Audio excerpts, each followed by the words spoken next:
Agree. आज हम लोग डिस्कस करेंगे थर्ड मॉड्यूल एग्रीकल्चरल इंजीनियरिंग का। तो चलिए स्टार्ट करते हैं। First point, harvesting and threshing consumes about 10 to 35% of the total energy for farming. देखो, हार्वेस्टिंग और थ्रेशिंग करने में पूरे फार्मिंग की 10 से 35% जो एनर्जी है वो लग जाती है। मान लो कोई भी क्रॉप है, मान लो आपके पास वीट है, ठीक है। जब वीट की क्रॉप पूरी तरह ग्रो कर गई, पूरी तरह पक गई, तो जब उसे काटते हैं उसे बोलते हैं हार्वेस्टिंग। और हार्वेस्टिंग करने के बाद जब स्ट्रॉ में से वीट को अलग किया जाता है तो उसे बोलते हैं थ्रेशिंग। और हार्वेस्टिंग और थ्रेशिंग करने में पूरे फार्म में जो एनर्जी लगती है उसका 10 से 35% लगता है, ठीक है। आगे देखिए, वीडिंग इक्विपमेंट।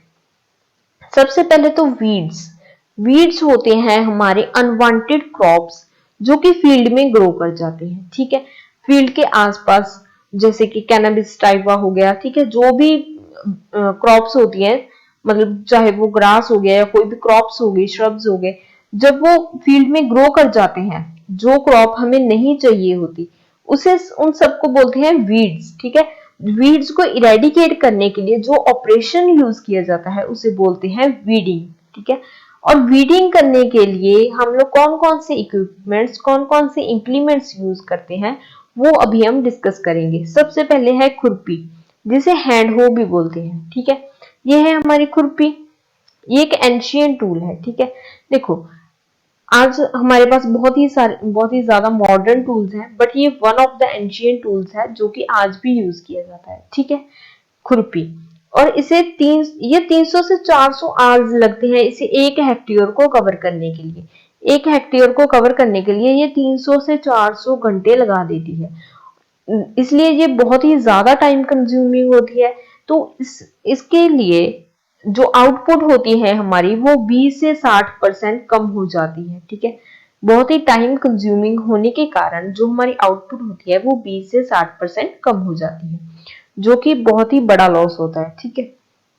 अभी देखो, जो खुरपी होती है इसका काम क्या होता है, इसे जो भी गार्डन्स होते हैं उनमें इसका ज्यादा यूज लिया जाता है, या फिर यहाँ पे अगर लैंड कम हो तो उसमें अगर कोई क्रॉप लगी हो तो उसके लिए वहां पे खुरपी का यूज किया जाता है, ठीक है।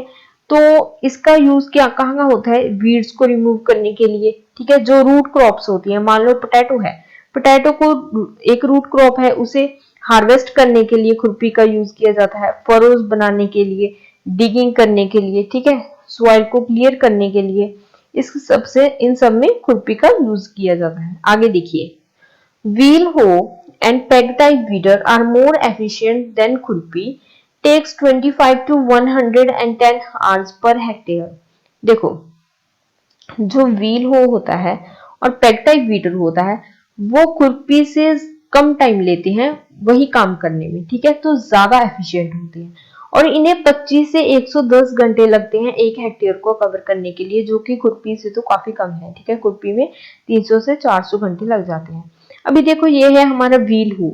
व्हील हो में एक व्हील लगा होता है और उसके बाद एक काफी बड़ी रॉड होती है और एक हैंडल होता है, यहाँ पे इसका ऑपरेटर रहता है, ठीक है, और इसे ऑपरेट करता रहता है, ठीक है। ये ऑपरेट करना इजी होता है एज कंपेयर टू हैंड हो, ठीक है। व्हील हो इजी होता है कंपेयर करना, बट और इसका यूज कहाँ कहाँ पे होता है, देखो, अगर कोई भी क्रॉप रोज में लगी हो तो ये यहाँ पे जो जगह होती है, ठीक है, रोज के बीच में, वहां पे ये वीडिंग करता है। अगर कहीं पे फ्रूट ट्रीज लगे हो, ठीक है, तो वहां पे भी इसे यूज किया जाता है। इसे पुश प्लो भी बोलते हैं, ठीक है, पुश प्लो भी बोलते हैं, और इसे गार्डन कल्टीवेटर भी बोलते हैं क्योंकि इसका यूज जो है वो गार्डन में काफी किया जाता है, ठीक है।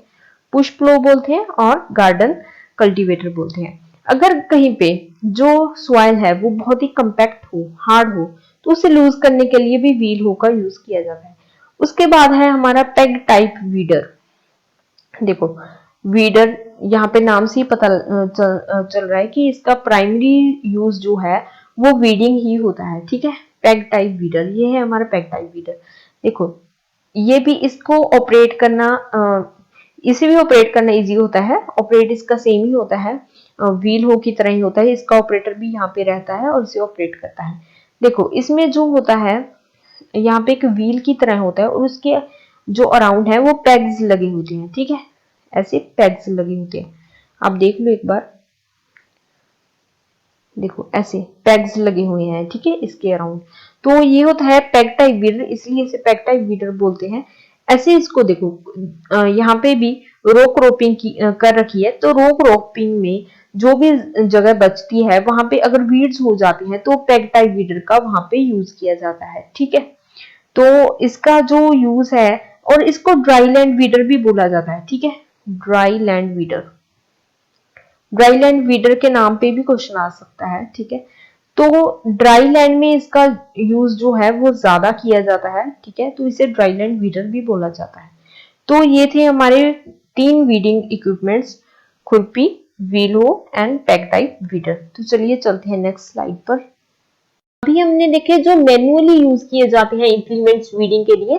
अभी हम देखेंगे एनिमल ऑपरेटेड इंप्लीमेंट्स जो कि वीडिंग के लिए यूज किए जाते हैं। सबसे पहले है 3 टाइम स्वीप कल्टीवेटर, ठीक है, ये है हमारा स्वीप कल्टीवेटर, ठीक है। इसमें एक बीम लगा होता है, ठीक है, एक बीम होता है ऐसे यहाँ पे, और उसके बाद एक हैंडल लगा होता है यहाँ पे, ठीक है। यहाँ पे इसका जो ऑपरेटर होता है वो इसे ऑपरेट करता है, ठीक है। देखो नीचे इसके क्या होता है, वी टाइप्स के ब्लेड्स होते हैं जिन्हें की स्वीप्स भी बोलते हैं, ठीक है, स्वीप बोलते हैं इन्हें। वो क्या होते हैं, वो टाइम के साथ अटैच किए होते हैं, ठीक है।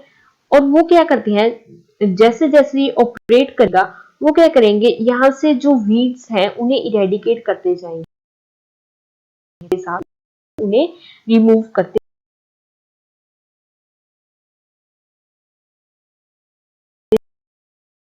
जाता है। देखो अभी इसमें क्या होता है कि ये 2 से 3 सेंटीमीटर तक जिन वीड्स की रूट्स होती हैं ये उन्हें रिमूव करता है, ठीक है, जिनकी शैलो रूट्स होती है, ठीक है, मतलब रूट्स बहुत ज्यादा नीचे तक नहीं होनी चाहिए, जिन वीड्स की रूट्स सिर्फ 2 से 3 सेंटीमीटर तक होती है उन्हें स्वीप कल्टीवेटर जो है उन वीड्स को इरेडिकेट करता है, ठीक है। तो स्वीप कल्टीवेटर्स को वही यूज किया जाता है जहाँ पे जो रूट्स हैं वीड्स की वो शैलो हो, ठीक है। जो इसका साइज होता है वो 600 mm होता है। वर्किंग कैपेसिटी इसकी 0.2 होती है। 1 घंटे में ये 0.2 हेक्टेयर कवर करता है और 1 हेक्टेयर को कवर करने के लिए 5 घंटे लग जाते हैं। उसके बाद है डोरा। देखो जो ब्लेड हैरो होता है हमारा, ब्लेड हैरो के काफी सारे टाइप्स होते हैं, डोरा, गुंटाका, ठीक है, गुंटाका होता है एक, और एक होता है बाखर, ठीक है, गुंटाका, भाकर, डोरा, ये सब ब्लेड हैरो की ही टाइप्स होती है, ठीक है। देखो तो ब्लेड हैरो ऐसा होता है हमारा ब्लेड हैरो, ठीक है, इसमें एक बीम होता है, यहाँ पे कटिंग एज है और यहाँ पे इसका जो एक है वो हैंडल लगा होता है, ठीक है, यहाँ से इसको ऑपरेट किया जाता है। तो देखो जो ब्लेड हैरो है हमारा वो क्ले सॉइल में यूज किया जाता है, ठीक है, क्ले सॉइल में इसका यूज होता है। क्ले सॉइल में अगर सीड बेड को प्रिपेयर करना हो, वहां से वीड्स निकालने हो, ठीक है, सीड बेड प्रिपेयर करने के लिए वीड्स निकालने हो तो क्ले सॉइल में इसका मोस्टली यूज लिया जाता है। ब्लेड हैरो का, ब्लेड हैरो की टाइप है डोरा, ठीक है। तो इसका जो साइज होता है वो 300 mm होता है और इसकी जो वर्किंग कैपेसिटी है वो 1 घंटे में 0.1 हेक्टेयर कवर करता है और 1 हेक्टेयर को कवर करने के लिए 10 घंटे लग जाते हैं, ठीक है। तो देखो 3 टाइम कल्टीवेटर 600 है, ये इसका पूरा आधा होगा, ठीक है, 600 इसका 300 है, वर्किंग कैपेसिटी इसकी 0.2 है तो इसकी 0.1 होगी। और ये इसके अगर देखो साइज कम है तो टाइम ज्यादा लेगा, ठीक है, अगर साइज आधा है तो टाइम इसका डबल होगा, ठीक है। तो ये 1 हेक्टेयर को 5 घंटे में कवर करता था और इसे 10 घंटे लग जाएंगे। तो देखो जो हमारे स्वीप कल्टीवेटर है और ब्लेड हैरो है, यहाँ पे तो हम वीडिंग इक्विपमेंट्स की बात कर रहे हैं, ठीक है। तो वीडिंग तो ये करते ही करते हैं और साथ में इनका जो होता है काम वो क्या करते हैं, ये सॉइल को लूज करने का भी काम करते हैं ये दोनों, ठीक है, ब्लेड हैरो और स्वीप कल्टीवेटर। तो सिर्फ वीडिंग का ही काम नहीं होता, और भी बहुत सारे काम करते हैं ये, ठीक है, सॉइल को लूज करने का, सॉइल को एरिएट करने का, सॉइल मॉइस्चर बढ़ाने का, ये सारे काम भी ये करते हैं, ठीक है। तो आगे चलते हैं नेक्स्ट स्लाइड पर। अभी हम डिस्कस करेंगे मैनुअली ऑपरेटेड इंप्लीमेंट्स जो कि यूज किए जाते हैं वीडिंग में। सबसे पहले है ग्रुबर, ठीक है, ऐसा होता है आपका ग्रुबर, ठीक है। देखो इसके साथ वीडिंग की जाती है, इसके जो ब्लेड्स होती हैं नीचे वो इस तरीके के होते हैं, ठीक है, ऐसे होते हैं, देख लो आप, ठीक है। इसे मैनुअली ऑपरेट किया जाता है और वीडिंग के काम आता है ये। जो रो क्रॉप्स होती हैं, ठीक है, वहां पे इसका यूज नहीं किया जा सकता क्योंकि इसकी जो विड्थ होती है वो काफी ज्यादा होती है, ठीक है। तो रो क्रॉप्स में इसका यूज नहीं किया जाता, इसे प्रॉपर फील्ड होता है जो, वहां पे इसका यूज किया जाता है, ठीक है, वीडिंग करने में। तो इसका जो साइज होता है वो 150 टू 200 mm होता है और जो वर्किंग कैपेसिटी होती है इसकी वो 1 घंटे में 0.012 हेक्टेयर कवर करता है और 1 हेक्टेयर को कवर करने के लिए इसे 80 घंटे लग जाते हैं, ठीक है। आगे देखो, आगे है हमारा ड्राई लैंड पैग वीडर। ये है हमारा ड्राई लैंड पैग वीडर, ठीक है। इसके जो एक इसका एक हैंडल होता है, हैंडल के बाद एक बीम होता है, बीम के साथ एक व्हील अटैच होता है और व्हील में पैग्स लगे होते हैं। ये देखो, ये पैग्स लगी हुई हैं इसके इसके लिए इसे पैग वीडर बोला जाता है। और इसका जो यूज है, इसका यूज ड्राई लैंड में किया जाता है, ठीक है, ड्राई लैंड एरियाज में इसका यूज किया जाता है।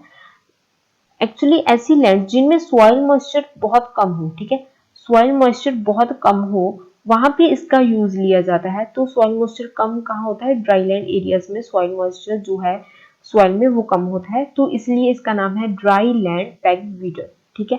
तो इसका काम जो होता है, जो पेग्स होते हैं, ठीक है, पेग्स क्या करते हैं, वीड्स को इरेडिकेट करते रहते हैं, वीड्स को अपरूट कर देते हैं, ठीक है। कभी कभार क्या करते हैं कि जो वीड्स होती हैं उन्हें बरी भी कर देते हैं सॉइल में और कभी कभार अपरूट कर देते हैं, ठीक है। तो इसका जो साइज होता है वो 150 से 200 mm होता है।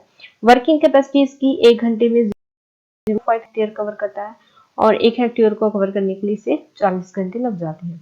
उसके बाद देखिए CIAE, central institute of agricultural engineering, twin wheel hoe, ठीक है। देखो सबसे पहले मैं आपको फोर्थ पॉइंट बताऊंगी, उसके बाद थर्ड पॉइंट पे आएंगे।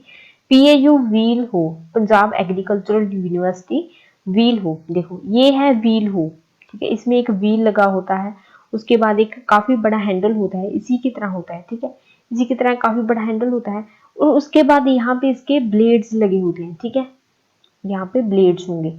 वी टाइप ब्लेड्स भी हो सकते हैं, स्ट्रेट ब्लेड्स भी हो सकते हैं, ठीक है, काफी टाइप्स के ब्लेड्स आती हैं यहाँ पे, ठीक है। तो इनका काम क्या होता है, ये क्या करते हैं, जो रोज होती है, जो रो क्रॉप्स होते हैं, देखो यहाँ पे रो क्रॉपिंग है, ठीक है, रो क्रॉपिंग के बीच में जो भी वीड्स होती हैं उन्हें इरेडिकेट करते हैं, ये इन ब्लेड्स के साथ उन्हें इरेडिकेट करते रहते हैं, ठीक है। तो ये होता है व्हील हू, ठीक है। इसका साइज 150 से 200 mm होता है और वर्किंग कैपेसिटी उसकी होती है 1 घंटे में ये 0.035 हेक्टेयर कवर करता है और 1 हेक्टेयर को कवर करने के लिए 30 घंटे लग जाते हैं।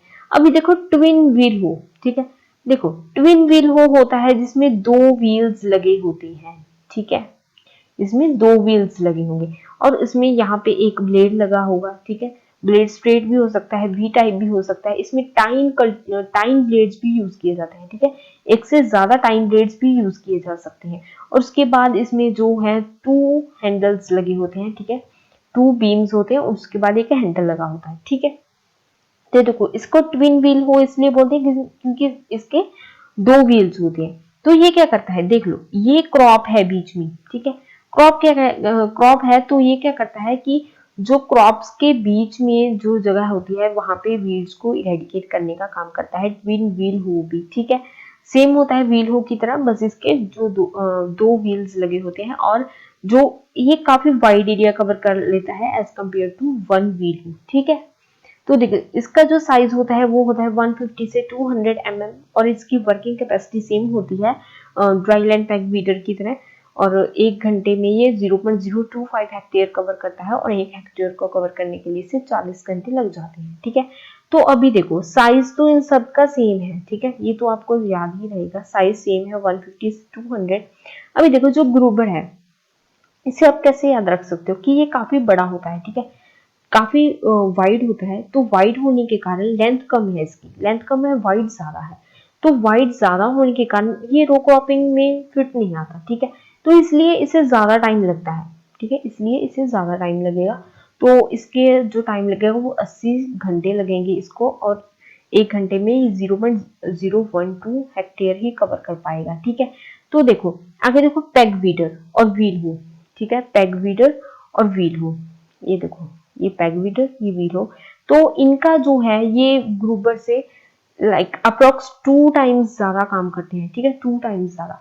तो 12 का 2 टाइम्स 24 होता है, तो 25 ले लिया हमने, 0.025 आ गया। और जो जब काम डबल करते हैं तो टाइम कितना होगा, टाइम आधा होगा, तो 40 आवर्स आ गया, ठीक है। अभी देखो जो एक व्हील हो है, ठीक है, अभी देखो, अभी इसको कैसे याद रख सकते हो कि देखो ये 2 व्हील्स हैं, तो ये भी क्या करेंगे, इसका एरिया काफी बड़ा होगा, तो रोक रोपिंग में इसे भी थोड़ी सी डिफिकल्टी आएगी, बट जो एक व्हील हो होता है वो इजिली निकल जाएगा, ठीक है, रोक रॉप्स में से।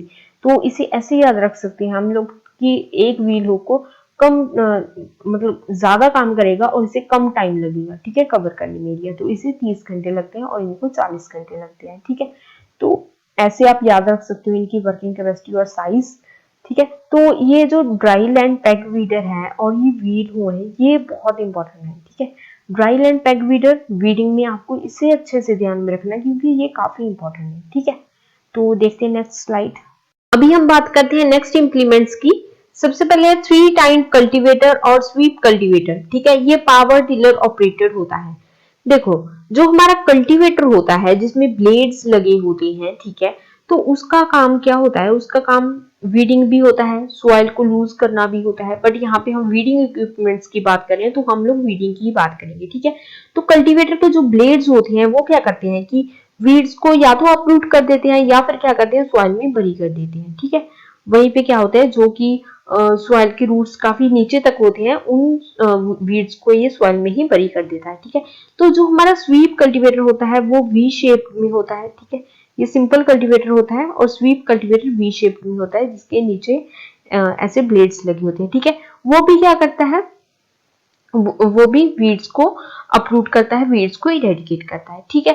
तो जब कल्टीवेटर्स को या स्वीप कल्टीवेटर को पावर टिलर के साथ कनेक्ट करके यूज किया जाता है तो उसे power tiller operated 3 time cultivator बोलते हैं, ठीक है। तो देखो, जो हमारे कल्टीवेटर्स बनाए जाते हैं उनके जो साइजेस हैं वो अलग अलग होते हैं, ठीक है। पावर टिलर के लिए छोटे साइज का कल्टीवेटर होता है, ट्रैक्टर के लिए बड़े साइज का कल्टीवेटर होता है, ठीक है।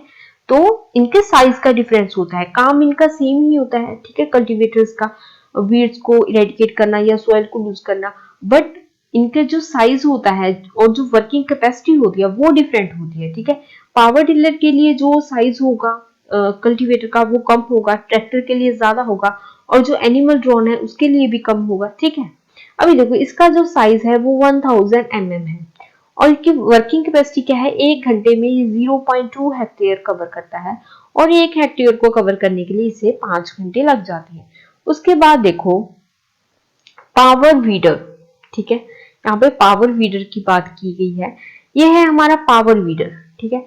ये जो ऑपरेट करता है ये पावर टिलर की तरह ऑपरेट करता है, ठीक है, पावर टिलर की तरह ऑपरेट करेगा ये। यहाँ पे इसका एक ऑपरेटर रहेगा जो कि इसे ऑपरेट करता रहेगा इस हैंडल से। अभी देखो, ये सेल्फ प्रोपेल्ड वीडर है, ठीक है। देखो, इससे ना तो किसी ट्रैक्टर की जरूरत है, ना ही किसी एनिमल की जरूरत है, ना ही किसी पावर टिलर की जरूरत है। ये खुद ब खुद काम करता है क्योंकि इसमें अपना एक इंजन होता है, ठीक है, और इसके नीचे ऐसे क्रॉस में ब्लेड्स लगे होते हैं, ठीक है, ऐसे क्रॉस ब्लेड्स होंगे। तो ये क्या करेगा, जब ऑपरेटर इसे ऑपरेट करेगा, इसे आगे लेके जाएगा, तो ये क्या करेगा, अपने ब्लेड्स के साथ जो है वीड्स को अपरूट कर देगा, ठीक है, वीड्स को काट के फेंक देगा, ठीक है। तो ये होता है हमारा पावर वीडर जो कि खुद ब खुद काम करता है, इसे किसी और इक्विपमेंट की जरूरत नहीं पड़ती, ठीक है। तो इसका जो साइज होता है वो 500 mm होता है। वर्किंग कैपेसिटी इसकी 1 घंटे में ये 0.125 हेक्टेयर कवर करता है और 1 हेक्टेयर को कवर करने के लिए इसे 8 घंटे लग जाते हैं, ठीक है। होता तो ये सेल्फ प्रोपेल्ड है, ठीक है, अपने आप काम करता है, बट इसका जो साइज होता है, इसकी लाइक जो विड्थ है ना, वो कम होती है, ठीक है। तो इसके लिए इसे ज्यादा टाइम लगता है, बट जो पावर टिलर के साथ अटैच किए जाते हैं कल्टीवेटर्स, उनकी जो विड्थ होती है वो ज्यादा होती है, इसलिए वो कम टाइम में 1 हेक्टेयर को कवर कर लेते हैं, ठीक है। इन्हें 5 घंटे लगते हैं और इसके 8 घंटे लग जाते हैं, ठीक है। तो अभी देखते हैं नेक्स्ट इक्विपमेंट्स। अभी हम बात करेंगे ट्रैक्टर ऑपरेटेड वीडिंग इंप्लीमेंट्स की, ठीक है, जो ट्रैक्टर के साथ यूज किए जाते हैं इक्विपमेंट्स, वीडिंग इक्विपमेंट्स। सबसे पहले है 9 to 11 टाइम्स टिलर कल्टीवेटर, ठीक है, ये है हमारा टिलर कल्टीवेटर। देखो, 9 से 11 टाइम्ड, यहाँ पे मैंने 9 टाइम्ड कल्टीवेटर की पिक लगाई है, ठीक है। देखो 1 2 3 4 5 6 7 8 9, ठीक है। इसमें 9 टाइम्स लगे हुए हैं, ठीक है। ये जो होते हैं ये हमारे टाइम्स होते हैं। टाइम्स के नीचे क्या होता है, ब्लेड्स को अटैच किया जाता है, ठीक है। ब्लेड्स को अटैच किया जाता है आपके 3 5 7 9 11 और 13, ठीक है। 3 5 7 9 11 13 टाइम्ड कल्टीवेटर्स आपके हो सकते हैं, ठीक है। 13 तक होते हैं। देखो जो हम पावर टिलर और एनिमल ड्रॉन कल्टीवेटर्स यूज करते हैं तो वहां पे हम लोग सिर्फ 3 टाइम्ड कल्टीवेटर्स ही यूज करते हैं। मैक्सिमम 5 टाइम्स कर सकते हैं बट बहुत ही कम करते हैं। 3 टाइम्ड ही यूज होते हैं पावर टिलर और एनिमल ड्रॉन में, ठीक है। तो जो ट्रैक्टर की बात आती है तो ट्रैक्टर में 9 to 11 टाइम टिलर कल्टीवेटर भी हम यूज करते हैं, ठीक है। तो जो इसका काम होता है वो क्या होता है, जो ब्लेड्स होते हैं इसके वो क्या करते हैं, वीड्स को अपरूट कर देते हैं या फिर क्या करते हैं, वीड्स को बरी कर देते हैं सॉइल में ही, ठीक है। तो वीडिंग के लिए काम आते हैं टिलर कल्टीवेटर्स, ठीक है। तो इनका प्राइमरी जो काम होता है वो तो यही होता है, ठीक है, कल्टीवेट करना ही। उसके बाद ही लूजिंग सॉइल के काम भी आ सकते हैं, ठीक है। उसके बाद देखो जब कल्टीवेटर की बात होगी तो ये रो क्रॉप्स में यूज नहीं होगा, ये इंटरकल्चरल ऑपरेशन में इतना ज्यादा यूज नहीं होता क्योंकि रोज के बीच में ये काम कर नहीं सकता, ठीक है। तो प्रॉपर जो फील्ड होता है क्रॉप लगाने से पहले या क्रॉप लगाने के बाद में ही इसका प्रॉपर यूज है जो वो किया जाता है, ठीक है। जो वीड्स हो जाते हैं क्रॉप लगाने के पहले सीड बेड प्रिपेयर करना होता है तो वीड्स निकालने के लिए टिलर कल्टीवेटर का यूज किया जाता है जो कि ट्रैक्टर ऑपरेटेड होता है। उसके बाद है 5 टाइम स्वीप कल्टीवेटर, ये है हमारा स्वीप कल्टीवेटर, ठीक है। स्वीप कल्टीवेटर में जो ब्लेड्स होते हैं वो वी शेप्ड होती है, ठीक है। ऊपर इसका बीम लगा होता है, ठीक है। और जो स्वीप कल्टीवेटर होते हैं उनमें एक जो वी टाइप का ब्लेड होता है उन्हें स्वीप्स बोला जाता है, तो इसलिए इसे स्वीप कल्टीवेटर बोला जाता है। तो स्वीप कल्टीवेटर का यूज होता है वहां पे जहां पे जो हमारे वीड्स हैं उनकी जो रूट्स हैं वो 3 से 5 सेंटीमीटर तक की ही हो, ठीक है, या फिर 2 से 3 सेंटीमीटर तक की ही हो, बस उससे ज्यादा ना हो, ठीक है। यहाँ पे शैलो रूट वीड्स होते हैं वहां पे हम लोग स्वीप कल्टीवेटर का यूज करते हैं, ठीक है। तो ऐसी जगह जहाँ पे जो वीड्स के रूट्स हैं वो बहुत ज्यादा नीचे तक हो वहां पे स्वीप कल्टीवेटर नहीं यूज होता, ठीक है। वीड्स की जब शैलो रूट्स होती है तब वो स्वीप कल्टीवेटर यूज होता है, ठीक है। तो 5 टाइम होता है, यहाँ पे देखो 1 2 3 4 5, ये 5 टाइम स्वीप कल्टीवेटर है, ठीक है। तो इसका जो साइज होता है इन दोनों का साइज सेम होता है, 2500 mm होता है और वर्किंग कैपेसिटी भी सेम होती है। एक घंटे में ये 0.45 हेक्टेयर कवर करते हैं और 1 हेक्टेयर को कवर करने के लिए 2 से 2.5 घंटे लग जाते हैं। अभी देखो अभी हमने कल्टीवेटर पहले भी पढ़ा था, स्वीप कल्टीवेटर भी पहले पढ़ा था, बट हमने वहां पे पढ़े थे पावर टिलर और एनिमल ऑपरेटर, ठीक है। अभी देखो वहां पे जो कल्टीवेटर्स होते हैं वो स्मॉल होते हैं, ठीक है, थोड़े से छोटे होते हैं, थोड़े से कम टाइम होते हैं उनमें, ठीक है। अभी यहाँ पे ज्यादा बड़े कल्टीवेटर यूज होते हैं ट्रैक्टर के साथ, तो इसलिए यहाँ पे वर्किंग कैपेसिटी जो है ज्यादा होगी और 1 हेक्टेयर को कवर करने के लिए कम टाइम लगेगा, ठीक है। और इनका साइज भी ज्यादा होगा, तो आप इन्हें ऐसे याद रख सकते हो। अगर ट्रैक्टर ऑपरेट आया तो उनका जो साइज है अगर मैक्सिमम आपकी ऑप्शंस में होगा तो आप वो देख लेना, ठीक है। तो वही इसका आंसर होगा, ठीक है। अभी देखते हैं नेक्स्ट स्लाइड। तो अभी हम बात करेंगे स्प्रेयर एंड डस्टर के बारे में, ठीक है। देखो वीड्स को हम रिमूव कर सकते हैं इक्विपमेंट के साथ भी। अभी देखो अभी वीड्स को हम किल करते हैं केमिकल्स के साथ, तो उन केमिकल्स को बोला जाता है वीडीसाइड्स, ठीक है। और वीडीसाइड्स को अप्लाई किया जाता है स्प्रेयर एंड डस्टर्स के थ्रू, ठीक है। अभी देखते हैं हम name of implement manually operated sprayer and dusters कौन कौन से हैं। सबसे पहले है हैंड कंप्रेशन स्प्रेयर। सबसे पहले तो मैं आपको स्प्रेयर के थोड़े से टूल्स के बारे में बता देती हूँ, ठीक है। तो इसमें एयर पंप होता है, ठीक है, नोजल होता है, प्रेशर गॉज होता है, ठीक है। नोजल के थ्रू क्या होता है कि जो केमिकल्स हैं वो स्प्रे की फॉर्म में जो बाहर आते हैं तो वो नोजल के थ्रू आते हैं, ठीक है। इसमें प्रेशर गॉज होता है आपका, वॉल्व लगे होते हैं और टैंक होता है जिसमें क्या है केमिकल्स को स्टोर करके रखा जाता है, ठीक है। तो सबसे पहले हैंड कंप्रेशन स्प्रेयर। ये है हमारा हैंड कंप्रेशन स्प्रेयर। इसको शोल्डर्स पे कैरी किया जाता है, ऑपरेटर इसे शोल्डर्स पे कैरी करेगा और इसमें एक लीवर लगा हुआ है, ठीक है। जब वो लीवर को दबाएगा तो इस नोजल के थ्रू जो केमिकल्स हैं वो स्प्रे होंगे, ठीक है। तो ये है टैंक, ठीक है। इसमें क्या है, केमिकल्स को स्टोर किया जाता है। तो इसकी स्टोरेज कैपेसिटी होती है 14 लीटर्स। 14 लीटर्स तक के केमिकल्स को ये स्टोर कर सकता है, ठीक है। तो इसे लॉन्स में यूज किया जाता है और फील्ड क्रॉप्स में भी इसे यूज किया जाता है, बट जनरली लॉन्स में इसे यूज किया जाता है, ठीक है। तो ये था हैंड कंप्रेशन स्प्रेयर। इसकी वर्किंग कैपेसिटी की बात करें तो 1 घंटे में ये 0.095 हेक्टेयर कवर करता है और 1 हेक्टेयर को कवर करने के लिए 10.5 घंटे लग जाते हैं इसे, ठीक है। आगे है हमारा लेवल ऑपरेटेड नैपसैक स्प्रेयर। ये है हमारा नैपसैक स्प्रेयर।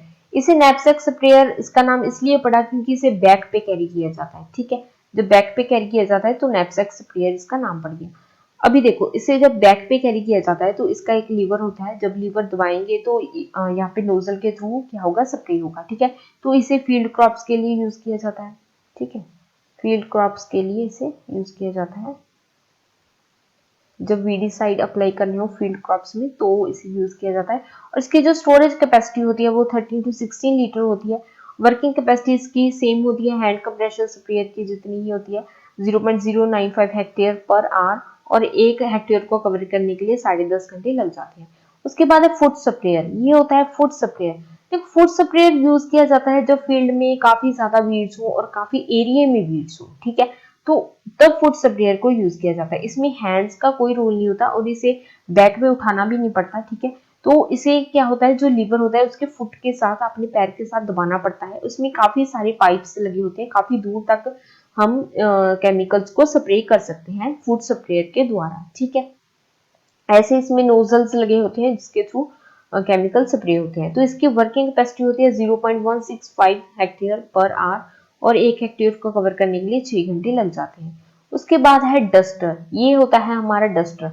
अभी देखो, स्प्रेयर में तो जो केमिकल्स हैं वो स्प्रे की फॉर्म में बाहर आते हैं। डस्टर में जो केमिकल्स होते हैं वो डस्ट की फॉर्म में बाहर आते हैं।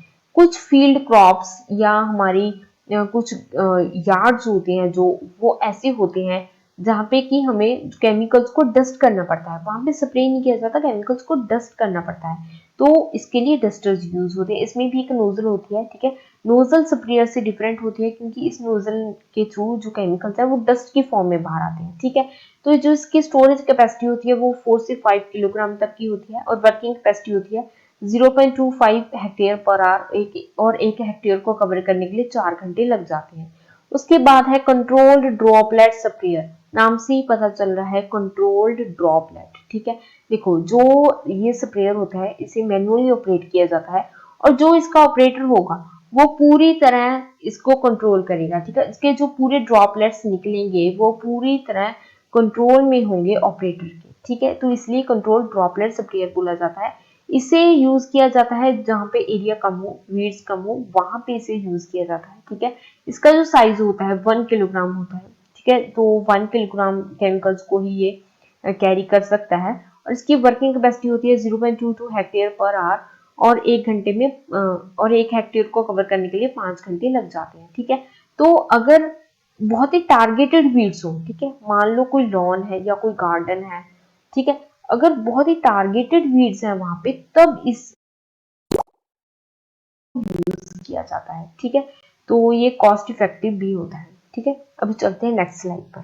अभी देखो, अभी हम डिस्कस करेंगे पावर ऑपरेटेड इंप्लीमेंट्स, ठीक है। Power operated sprayers, power operated dusters, ठीक है। पावर ऑपरेटेड होते हैं जिनके पास अपनी मोटर होती है जो कि अपनी पावर खुद जनरेट करती है, ठीक है। वो होते हैं पावर ऑपरेटेड, ठीक है। अभी पहला है नैपसैक स्प्रेयर कम डस्टर। नैपसैक मतलब जो कि बैक पे कैरी किया जाएगा, ठीक है। यहाँ देखो, ऑपरेटर ने बैक पे कैरी किया हुआ है इसे, तो ये नैपसैक स्प्रेयर कम डस्टर है। स्प्रेयर कम डस्टर मतलब ये स्प्रेयर का काम भी करता है और डस्टर का काम भी करता है, ठीक है। तो देखो, इसका यहाँ पे टैंक होता है जिसमें केमिकल्स भरे जाते हैं, ठीक है। अभी देखो, यहाँ पे एक पाइप होता है। अभी देखो, ये स्प्रे कर रहा है, ठीक है। तो यहाँ पे जो इसका नोजल होती है, जो नोजल का डिफरेंस रहता है, ठीक है, स्प्रेयर और डस्टर में, यहाँ पे आपको जो पाइप है वो चेंज करनी पड़ती है। डस्टर के लिए अलग होती है और स्प्रेयर के लिए अलग होती है। बाकी का ये सारा जो इक्विपमेंट है वो सेम रहता है, ठीक है। तो ये इजी होता है, लाइट वेट होता है पोर्टेबल होता है, कैरी करने में इजी रहता है ये, ठीक है।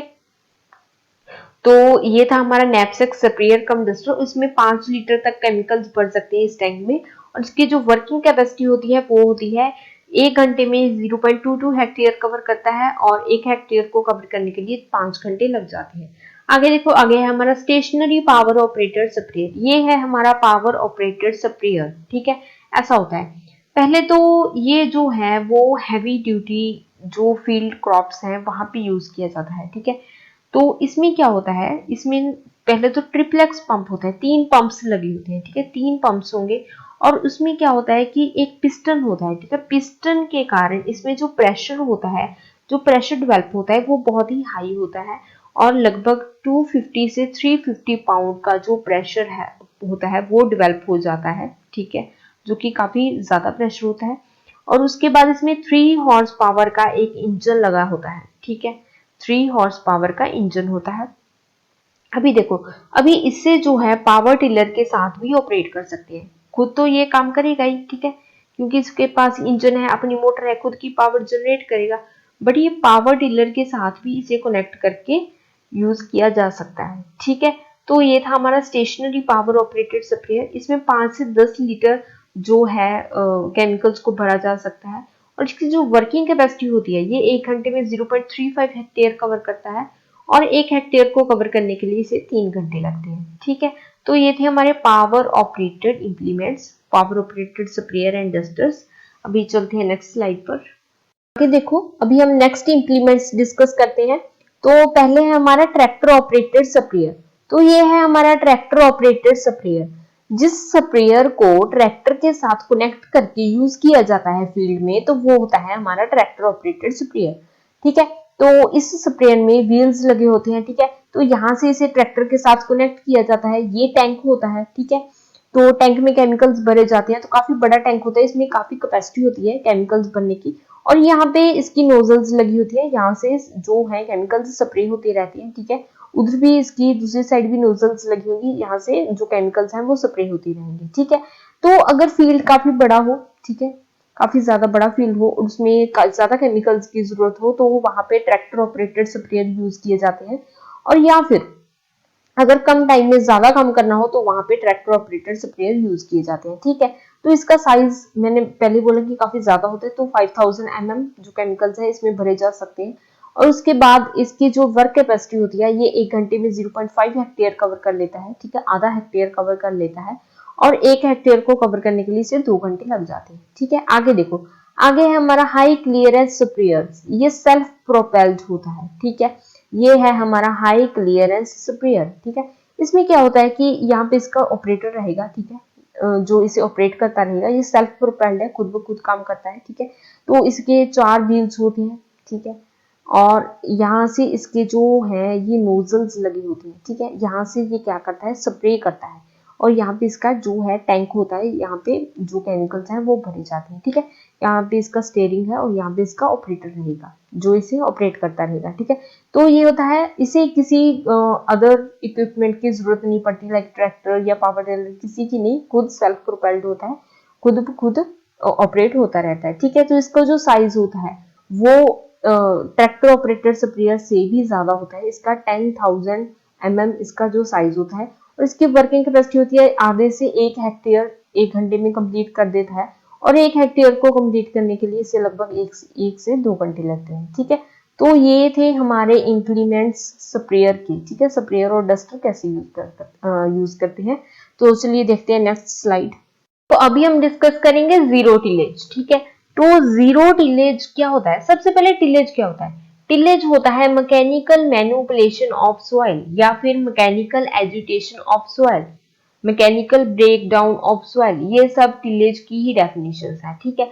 तो टिलेज बेसिकली क्या होता है कि जब पुरानी क्रॉप ग्रो की जाती है, ठीक है, एक क्रॉप ग्रो की, जब उसे हार्वेस्ट कर लिया, ठीक है, उसे काट लिया, जब नेक्स्ट क्रॉप वहां पे सो करनी है तो वहां पे क्रॉप के जो पुरानी क्रॉप है उसके स्टबल्स होते हैं, ठीक है, उसके जो क्रॉप्स के नीचे के जो पार्ट्स है वो बच जाते हैं, ठीक है, उसकी रूट्स बच जाती हैं।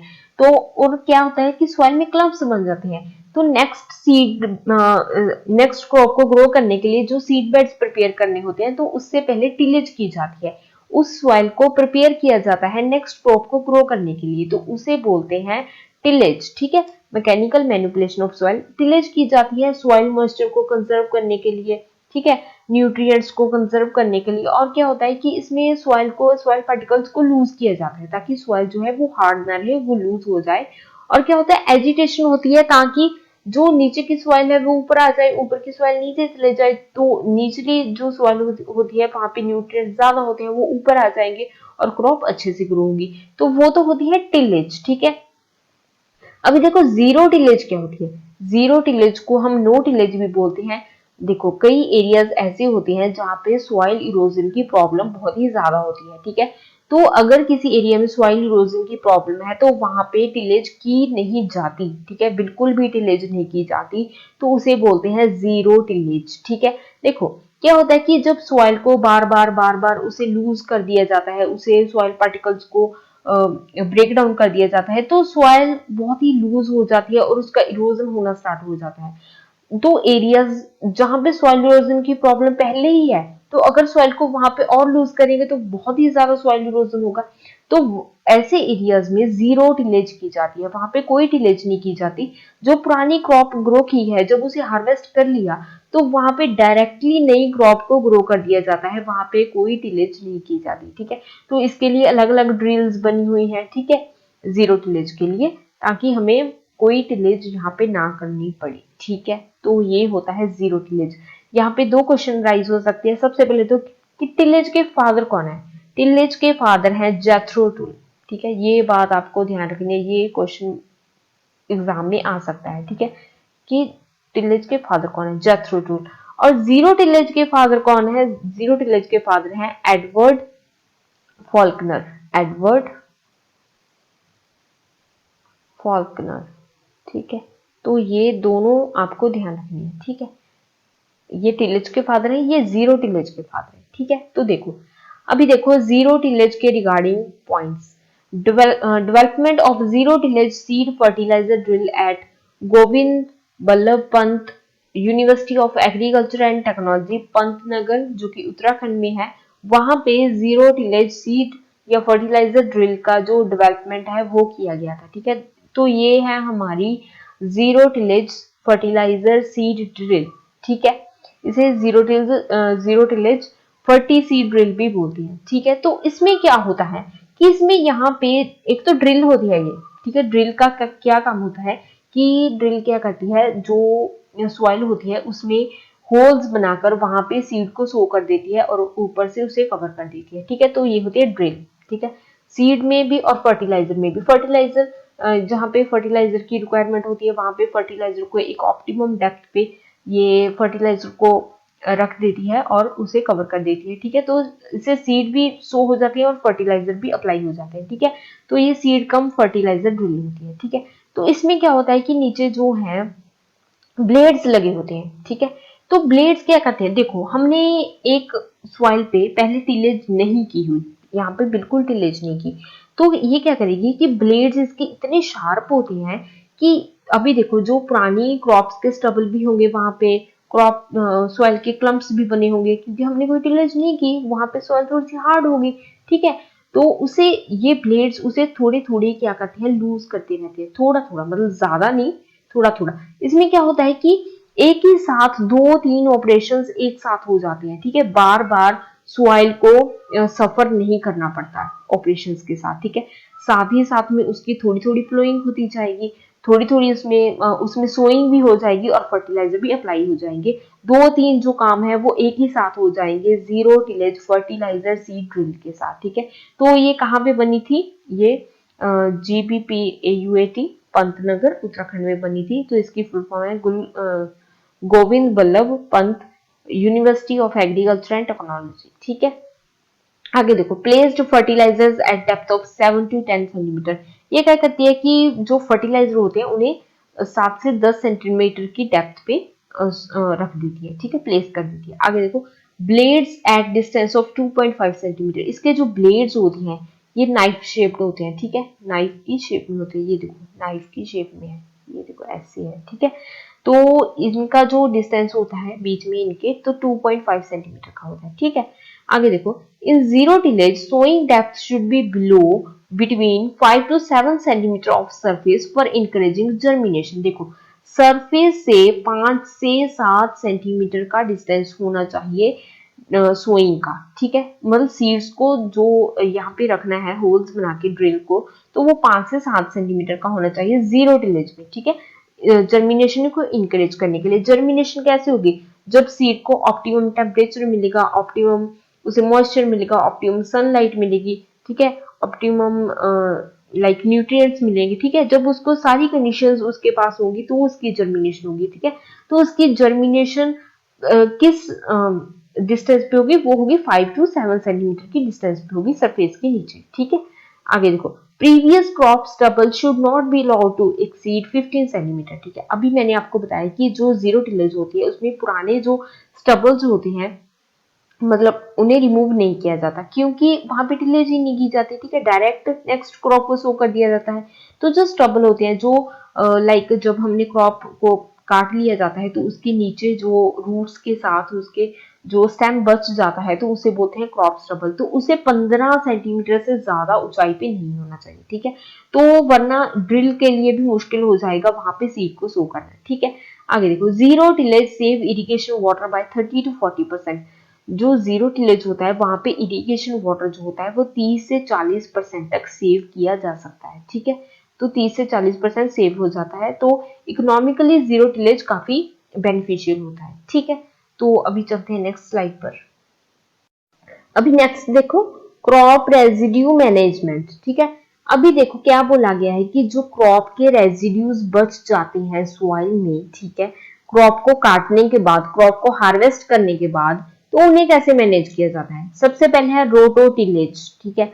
रोटोटिलेज क्या होता है? रोटोटिलेज रोटावीटर के थ्रू डन की जाती है, रोटावीटर के थ्रू की जाती है, ठीक है, which combine both primary and secondary tillage. देखो प्राइमरी टिलेज होता है आपका जब प्लोइंग की जाती है, ठीक है, बेसिकली प्लोइंग को प्राइमरी टिलेज बोला जाता है, ठीक है।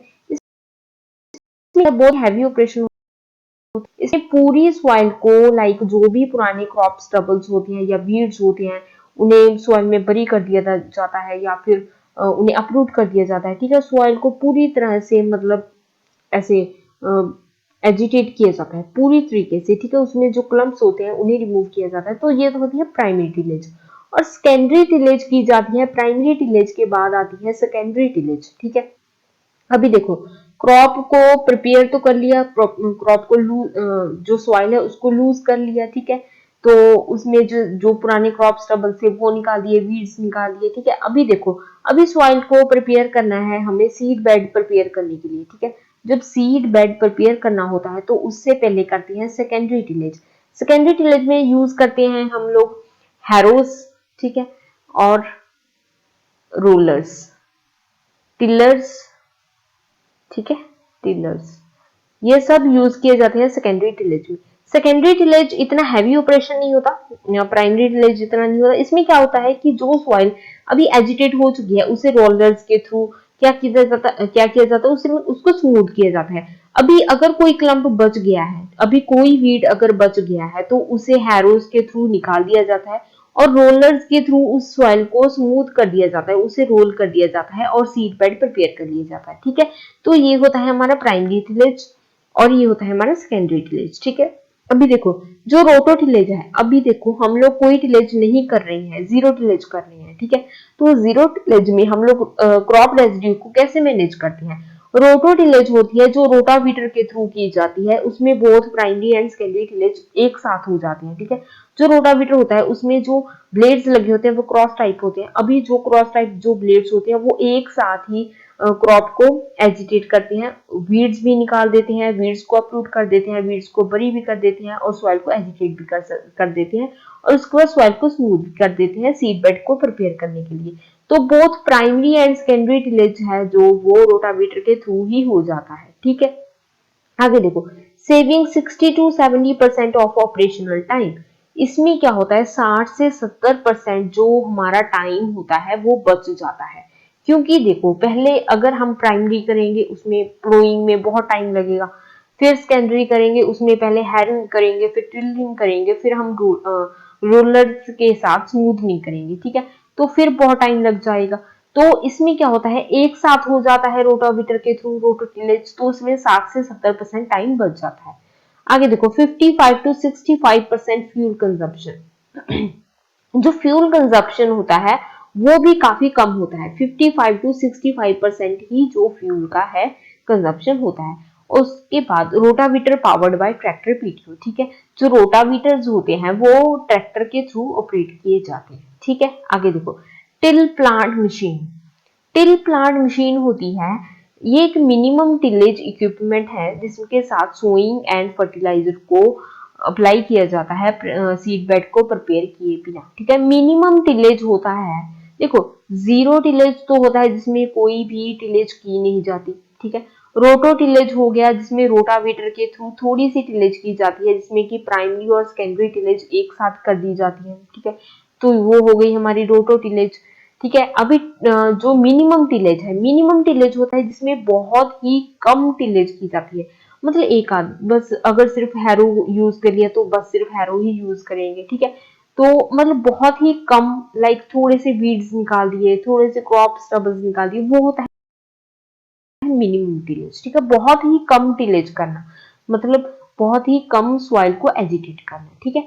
It is a minimum tillage equipment, minimum tillage के लिए यूज किया जाता है till plant machine, capable of sowing and applying fertilizers without prior preparation of seedbed। देखो ऐसी होती है टिल प्लांट मशीन। इसमें क्या होता है कि सीड बेड को प्रिपेयर किए बिना ही वहां पे सोइंग और फर्टिलाइजर को अप्लाई कर दिया जाता है, ठीक है। देखो पुरानी क्रॉप थी जो उसे हार्वेस्ट किया, उसमें बहुत ही थोड़ी सी टिलेज की, और थोड़ी सी टिलेज करने के बाद वहां पे सोइंग कर दी और फर्टिलाइजर को अप्लाई कर दिया, हमने सीड बेड को प्रिपेयर किया ही नहीं वहां पे, ठीक है। तो ये होती है मिनिमम टिलेज और ये है हमारी टिल प्लांट मशीन, ठीक है, जो कि सीड्स और फर्टिलाइजर को अप्लाई करती है, ठीक है। तो ये थी हमारी रोटो टिलेज एंड मिनिमम टिलेज। अभी देखते हैं नेक्स्ट स्लाइड। नेक्स्ट देखो strip till drill. Strip till drill में क्या होता है कि in this machine seeds are drilled directly in a narrow till strip in a single pass. इसमें देखो ये है हमारी स्ट्रिप टिल ड्रिल। इसमें क्या होता है कि नैरो स्ट्रिप्स बनाती जाती है ये मशीन, और इसमें क्या होता है कि इसमें थोड़ा थोड़ा टिलेज करती जाती है स्ट्रिप्स में और वहां पे सीड्स को सो करती जाती है एक ही पास में, एक ही बार ये जाएगी और थोड़ा सा टिलेज कर देगी और थोड़ी सी क्या करेगी सीड्स को सो कर देगी, ठीक है। तो इसमें क्या होता है कि पूरी सॉइल को एजिटेट नहीं किया जाता, ठीक है, पूरी सॉइल को नहीं डिस्टर्ब किया जाता, ठीक है, सिर्फ स्ट्रिप्स बनाई जाती हैं, स्ट्रिप्स बनाती जाती है और साथ ही साथ में सीड्स को सो कर दी जाती है, ठीक है। तो ये इसका काम होता है, इसलिए इसे बोलते हैं स्ट्रिप टिल ड्रिल, ठीक है। एक ही पास में जाएगी, एक ही बार जाएगी, साथ में स्ट्रिप्स बनाती जाएगी और साथ ही साथ में सीड्स को सो करती जाएगी। आगे देखिए most suitable for subsequent crops after rice soybean for timely planting in a single operation।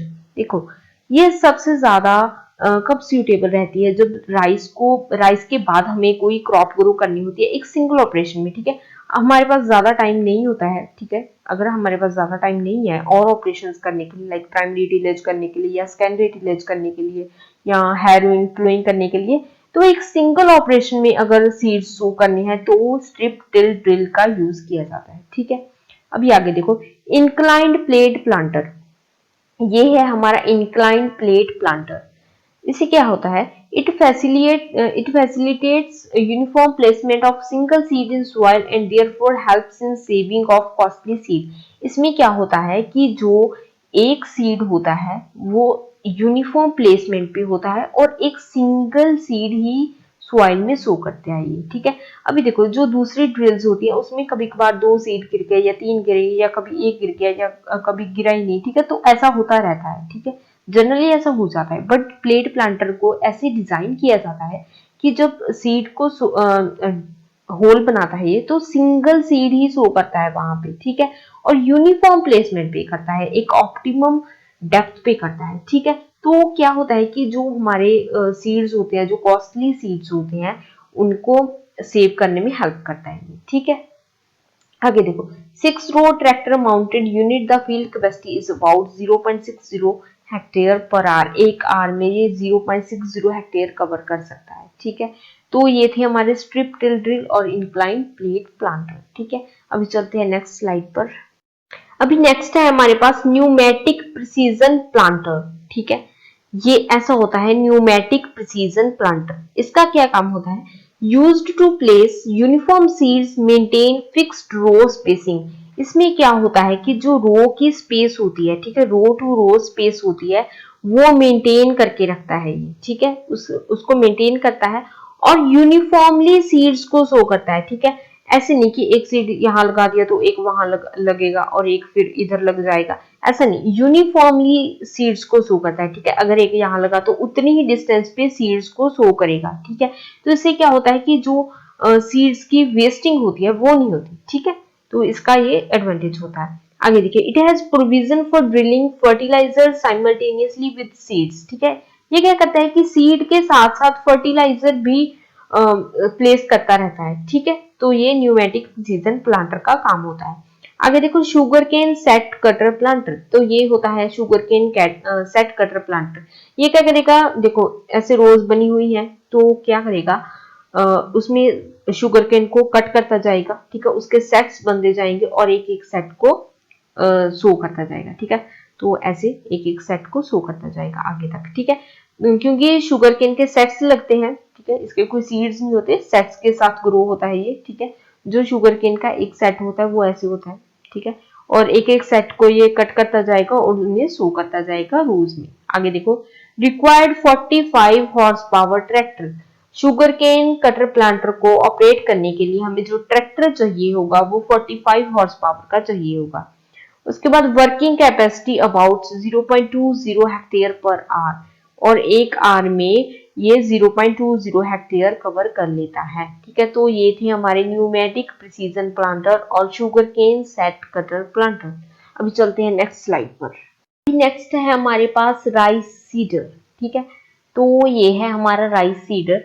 ये क्या होता है? डायरेक्ट सीडिंग ऑफ पैडी इन पडल सॉइल, ठीक है। देखो, जब हमें पैडी को ग्रो करना होता है, राइस को ग्रो करना होता है, तो क्या करते हैं कि सॉइल में, एक फील्ड में बहुत सारा पानी जमा करके रखते हैं, ठीक है।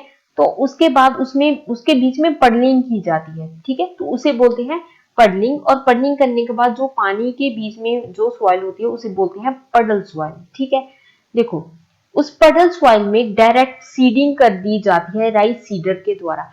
जनरली क्या होता है कि मैन्युअली वहां पे क्या होता है, ट्रांसप्लांटिंग होती है पैडी की, ठीक है, पैडी की ट्रांसप्लांटिंग होती है मैन्युअली। बट राइस सीडर एक ऐसा जो इक्विपमेंट है, ये क्या करता है, सीड्स को डायरेक्ट सीडिंग कर देता है, सीड्स की, पैडी के सीड्स की पडल सॉइल में, ठीक है, पडल सॉइल में सीड्स को ग्रो कर देता है, ठीक है। देखो, प्री जर्मिनेटेड सीड्स आर सोन इन पडल सॉइल, ठीक है। जो प्री जर्मिनेटेड, जो भी जर्मिनेट नहीं हुए हैं, ठीक है। देखो, जर्मिनेट करने से पहले, सो करने से पहले क्या करना पड़ता है, 24 घंटे तक उन्हें सो करना पड़ता है। उसके बाद 12 से 24 घंटे तक उन्हें इंक्यूबेशन पीरियड में रखना पड़ता है, ठीक है। तो पडल सॉइल में 1 to 2 डेज आफ्टर पडलिंग करने के 1 या 2 दिन बाद राइस सीडर के द्वारा जो प्री जर्मिनेटेड सीड्स होते हैं उन्हें सॉइल में सो कर दिया जाता है, ठीक है।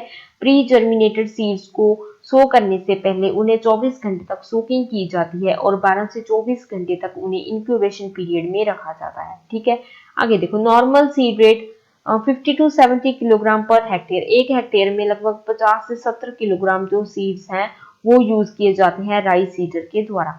आगे देखो, वेजिटेबल ट्रांसप्लांटर मैन्युअली, ठीक है। देखो, जो वेजिटेबल्स की ट्रांसप्लांटिंग होती है वो मैन्युअली ही होती है, ठीक है, उसके लिए कोई इक्विपमेंट नहीं होता। Labour requirement varies from 10 to 30 man days per hectare, ठीक है। एक हेक्टेयर के लिए 10 से 30 दिन लग सकते हैं अगर एक व्यक्ति उस पर काम कर रहा है। For onion it requires 50 to 100 man days per hectare. अगर अनियन की बात करी जाए, अगर प्याज की बात करी जाए, तो एक हेक्टेयर पे लगभग 50 से 100 दिन लग सकते हैं अगर एक पर्सन काम कर रहा हो, क्योंकि उसमें गुड़ाई भी करनी होती है, ठीक है। प्याज में काफी कुछ होता है, उसमें गुड़ाई करनी पड़ती है, और काफी सारे ऑपरेशंस होते हैं, बट बाकी दूसरी वेजिटेबल्स में ऐसा कुछ नहीं होता। ठीक है, तो चलिए देखते हैं नेक्स्ट स्लाइड। अभी देखो ये है हमारी लास्ट स्लाइड, इसमें हम डिस्कस करेंगे पोटैटो प्लांटर को। ये है हमारा पोटैटो प्लांटर। इसमें क्या होता है कि देखो यहाँ पे काफी सारे पोटैटो की ट्यूबर्स रखी होती है। ठीक है, और ये क्या करता है कि रोज बनाता जाता है। रोज बनाते के साथ साथ ये क्या करता है, पोटैटो के ट्यूबर्स को साथ ही साथ में सो करता जाता है। ठीक है, साथ ही साथ में ये सोइंग करता जाएगा पोटैटो की। ठीक है, तो देखो फर्स्ट पॉइंट देखो, वर्किंग कैपेसिटी 0.20 से लेके 0.40 हेक्टेयर पर आवर होती है। 1 घंटे में 0.2 से लेके 0.4 हेक्टेयर तक कवर कर लेता है। ठीक है, जो ट्यूबर्स का डिस्टेंस होता है, दो ट्यूबर्स के बीच का जो डिस्टेंस होगा वो 200 से 450 mm का होगा। ठीक है, और रो स्पेसिंग, रोज के बीच की जो स्पेसिंग होगी वो 600 mm की होगी। डेप्थ ऑफ प्लांटिंग, ठीक है, देखो प्लांटिंग की डेप्थ ये बना रहा है ना नीचे तक, जो ट्यूबर्स को सो कर रहा है वो नीचे सो कर रहा है, तो जो डेप्थ होगी वो 100 से 200 mm के बीच में होगी। ठीक है, देखो सेव 50 to 60% ऑफ लेबर। अगर ये काम मैन्युअली किया जाए तो ये बहुत ही टाइम कंज्यूमिंग होगा। ठीक है, और कॉस्टली भी होगा।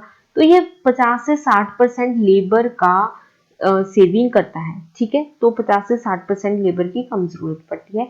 उसके बाद सेविंग टाइम 80 to 85%। अगर वही मैन्युअली किया जाए तो बहुत टाइम लगेगा। ठीक है, 80 to 85% टाइम को बचाता है ये। ठीक है, saving cost of operation, operation का जो कॉस्ट है उससे भी 5 से 60% लगभग आधी कॉस्ट ऑफ ऑपरेशन लगती है। पोटैटोज लगाने में आधी कॉस्ट लगेगी अगर पोटैटो प्लांटर के साथ पोटैटो को लगाया जाता है। ठीक है, तो ये था हमारा थर्ड मॉड्यूल एग्रीकल्चरल इंजीनियरिंग का। Thank you.